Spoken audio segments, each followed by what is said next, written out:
Car, వాటికి లెక్కలు ఉంటాయి, వాళ్ళు చేసే పని ఉంటుంది, ఆ థాట్ ప్రాసెస్ ఉంటుంది, వాళ్ళు పుట్టిన ప్లేస్ ఉంటుంది, వాళ్ళు పెరిగిన ప్లేస్ ఉంటుంది, వాళ్ళు చదివే స్కూలు కాలేజ్ అన్నీ ఉంటాయి అన్న లెక్క, వాళ్ళు వాడే మొబైల్ నెంబరు, వాళ్ళ మ్యారేజ్ డేటు, ఇంకెన్ని.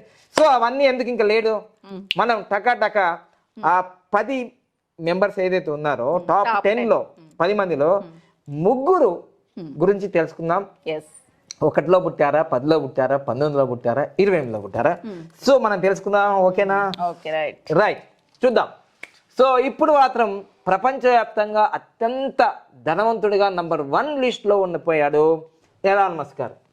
సో మీ అందరికీ గుడ్ న్యూస్ చెప్పేది ఏంటంటే, మీరు ఈ వీడియో చూస్తున్న వాళ్ళందరూ, మీరు కానీ, మీ అక్క కానీ, మీ చెల్లె కానీ, మీ తమ్ముడు కానీ, మీ భార్య కానీ, మీ ఇంట్లో కానీ, చుట్టాలు కానీ, పక్కింట్లో కానీ, ఎవరైనా సరే మీరు కానీ 28వ తారీఖులో పుట్టినందుకు ఐఎమ్ ఏ లక్కీ పర్సన్ అని కామెంట్ చేసుకోండి. ఇక